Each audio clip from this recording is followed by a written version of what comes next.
Eu tenho certeza que o que o Alckmin quer, o que o Lula quer, é poderem discordar em algum ponto, debater, e no final do dia, ao invés de colocar um colete à prova de bala com medo do que pode acontecer lá fora, eles podem confraternizar num churrasquinho lá com o Lula com a caixinha de isopor no ombro, como a gente viu no passado.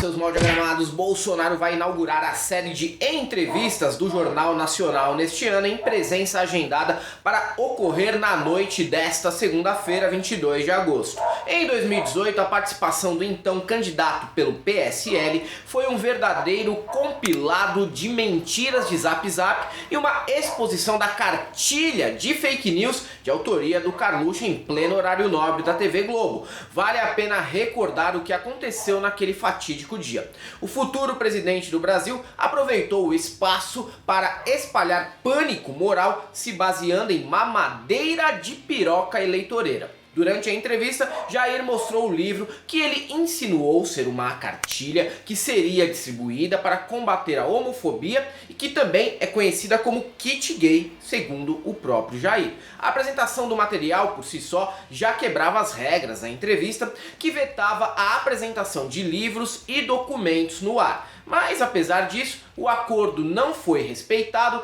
até porque a estratégia era tumultuar e gerar cortes que depois seriam usados para viralizar nas redes e receber aquele óculos em cima da cara do Jair. Olhando em retrospecto, dá para dizer que surtiu resultado.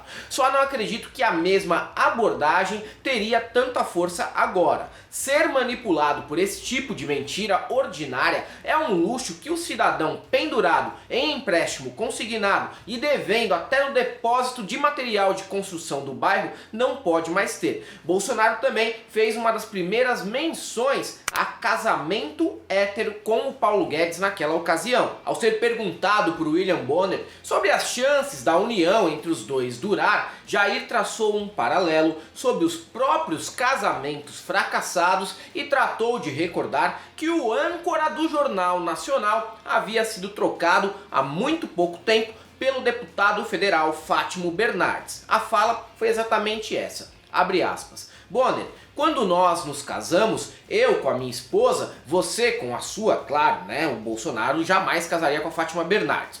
Nós juramos fidelidade eterna e aconteceu um problema no meio do caminho. Sim, problema no caso do Bolsonaro foi conhecer a Michele, que era assessora, né? O problema chama pulada de cerca, também se chama traição. E ele continua, que não cabe a ninguém discutir esse assunto. Duvido, pelo que conheço de Paulo Guedes, e passei a conhecê-lo muito mais depois que comecei a conversar com ele, que esse descasamento venha, esse divórcio venha a acontecer. E ele estava correto, o casamento hétero com o posto e pilantra durou o mandato inteiro e esse cara deve continuar como ministro da economia no eventual segundo mandato para o nosso desespero. Mas o que a imprensa não conseguia entender naquele momento era que Guedes e Jair se dariam muito bem porque se igualavam em tosquice e insensibilidade social. Durante um tempo, acreditou-se que por ser formado em Chicago e atuar na Faria Lima,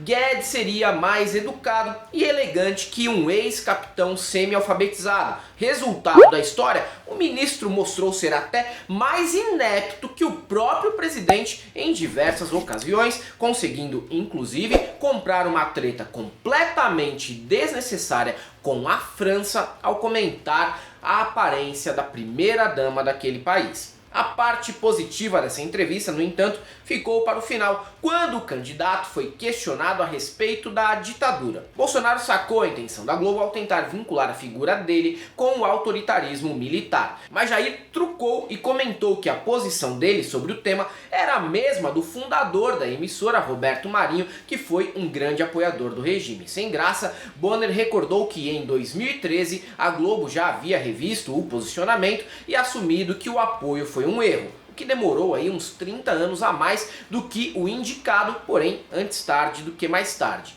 Jair discorda disso, óbvio, só que o importante foi mostrar o quanto a Globo pode ser conivente com tudo quanto é projeto destrutivo ao país, incluindo o apoio à agenda de Paulo Guedes. Apesar do nojinho que o canal sente da figura do miliciano, sem modos ou elegância para almoçar com executivos da emissora, sem derrubar farofa nas calças e no chão, ela está com Guedes até hoje. Quem sabe em 2053 eles assumam que foi mais um erro, não é mesmo? Corta para 2022. A máquina de fake news do Carluxo está muito mais fraca do que já foi. Apostar nessas bravatas não tira um voto do Lula e não garante muitos ao Jair também. Tanto que nos últimos dias tentaram, sem sucesso, vincular o petista à pecha de cachaceiro. Primeiro, que cachaceiro é quem produz cachaça. Pinguço seria um termo mais adequado para ofender alguém. Fora isso, é preciso dar valor ao destilado nacional, que é muito melhor que o uísque e vodka, mas que por conta de um viralatismo cultural não goza de boa reputação. Segundo que, vamos ser sinceros, né? Ninguém liga muito para quem bebe ou não no Brasil. Não tem nem como enfrentar esse país a seco. E Bolsominion mesmo não é exemplo de abstêmio. Dependendo do recorte de classe e região, o fã do Jair costuma matar uma garrafa de uísque e mais 2 pinos de cocaína diariamente dentro de um puteiro. Então, não. Apostar nesse moralismo não tem efeito. Nem mesmo dentro das igrejas, que costumam ser lugares que abrigam ex-viciados de todos os tipos. Pastores como Malafaia sabem bem disso e ao mesmo tempo acreditam que o discurso de que o petista nunca está sóbrio é muito bom para tentar angariar uns votos. Convenhamos que o teto de vidro nesses casos é baixíssimo e por isso não tem dado certo. E é por isso também que eu tenho uma leve simpatia pelo Álvaro Dias, que ao invés de entrar nesse campeonato inócuo de virtuosismo moral, tem feito campanha para senador do Paraná, tomando rabo de galo com os eleitores. Tem outras abordagens apelativas que surtem ainda menos efeito, como o velho da van dizer que vai sair do Brasil se o Lula vencer. Isso certamente só tem um resultado: fazer com que o eleitor indeciso indique voto no Lula logo no primeiro turno. Sem querer, ele se tornou cabo eleitoral involuntário, como o próprio Feliciano já foi. Um país livre daquelas cafonalhas que são as lojas da Havan já se torna um local menos insalubre para viver. Se achou que isso tiraria votos do Lula, fez uma aposta bastante equivocada. E outra barreira para a candidatura de Jair evoluir nesse campo é a própria realidade. Mesmo que os auxílios tenham melhorado de leve a vida do cidadão, o presidente não conseguiu trazer os votos necessários para evitar uma derrota por um motivo muito simples. André Janones topou o papel de ser o emissor de más notícias para o eleitorado dependente do auxílio e tem anunciado pelo Facebook que não há previsão orçamentária para que os benefícios continuem em 2023 num eventual segundo mandato do Bolsonaro. Com essa campanha que visa alertar o cidadão sobre o interesse eleitoreiro das medidas do Jair, o deputado federal mineiro assume a árdua, mas necessária tarefa de não deixar que o indeciso caia no colo do capitão. E o estilo dele tem impacto, com lives que Janones intitula como bombásticas e que pretendem desmascarar as mentiras do governo. O cara acabou sendo a arma secreta para Lula manter a estabilidade eleitoral aos 45 do segundo tempo. Então eu quero passar a palavra aqui para ele, que é o homem das redes e está nas ruas aqui, nosso companheiro Janones do Avante. Eu queria chamar o companheiro Janones, que é a nova divisão dessa campanha para vir para cá.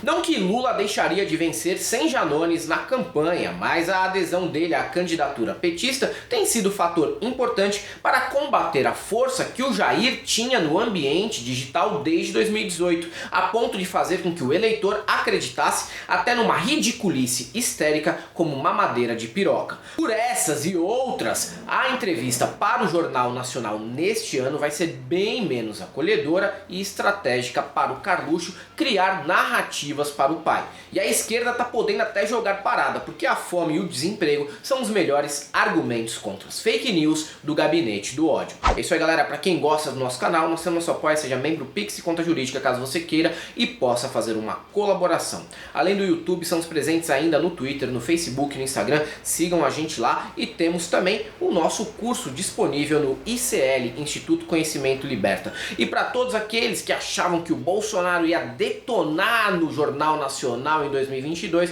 só temos uma coisa para te dizer: não passarão.